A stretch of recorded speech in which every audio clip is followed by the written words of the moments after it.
മുഖ്യമന്ത്രിയെ വിമാനത്തിൽ വെച്ച് വധിക്കാൻ ശ്രമിച്ചെന്ന കേസിൽ കുറ്റപത്രം വൈകിയതിൽ പ്രോസിക്യൂഷന് കോടതിയുടെ വിമർശനം. 3.5 വർഷം കഴിഞ്ഞിട്ടും കുറ്റപത്രം എന്തുകൊണ്ട് സമർപ്പിക്കുന്നില്ലെന്നാണ് കോടതി ചോദിച്ചത്. കേന്ദ്രാനുമതി ലഭിക്കാത്തതിനാലാണെന്ന പ്രോസിക്യൂഷൻ വാദം തൃപ്തികരമല്ല എന്ന് കോടതി വ്യക്തമാക്കുന്നു. കേസിലെ പ്രതി ഫർസിൻ മജീദിന്റെ പാസ്പോർട്ട് തടഞ്ഞുവെച്ചതിലെ വാദത്തിലായിരുന്നു വിമർശനം. ഹരിമോഹനാണ് ചേരുന്നത് വിശദാംശങ്ങളുമായി. ഹരി, എന്താണിപ്പോൾ കോടതിയുടെ വിമർശനങ്ങൾ?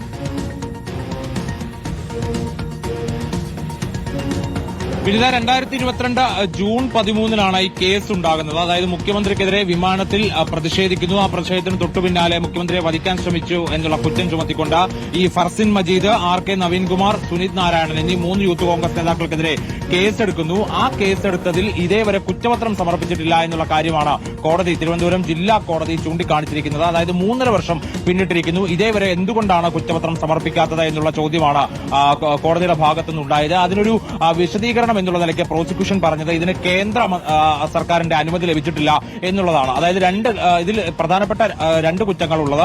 ഒന്ന് വധശ്രമവും, 2 വ്യോമയാന നിയമത്തിലെ വകുപ്പുമാണ്. ഈ വ്യോമയാന നിയമത്തിലെ വകുപ്പ് ചുമത്തുന്ന പശ്ചാത്തലത്തിൽ കേന്ദ്ര സർക്കാർ, കേന്ദ്ര വ്യോമയാന മന്ത്രാലയം അതിന് അനുമതി നൽകണം, അതിന്റെ തുടർ നടപടികൾക്കായി. ആ അനുമതി ഇതേവരെ ലഭിച്ചിട്ടില്ല എന്നുള്ള കാര്യമാണ് ചൂണ്ടിക്കാണിച്ചത്. അങ്ങനെ ആ അനുമതി ലഭിക്കാത്തിടത്തോളം കുറ്റപത്രം സമർപ്പിക്കാൻ കഴിയില്ല എന്നുള്ള സാങ്കേതിക വശം പ്രോസിക്യൂഷൻ ചൂണ്ടിക്കാണിച്ചപ്പോൾ അത് മതിയായ വിശദീകരണമല്ല എന്നുള്ളതാണ് കോടതി തിരിച്ചു പറഞ്ഞത്.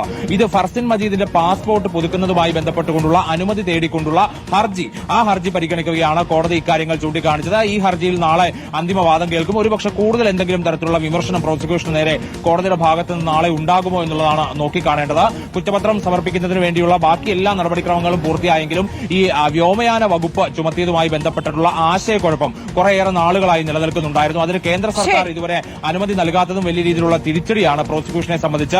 അതേസമയം ആ വകുപ്പ് എടുത്തുമാറ്റണോ വേണ്ടയോ എന്നുള്ള കാര്യത്തിൽ പോലും ചർച്ചകൾ പലവിധത്തിൽ നടക്കുന്നുമുണ്ട്. വിനീത, ശരി, ഹരിമോഹനാണ് വിശദാംശങ്ങൾ നൽകിയത്.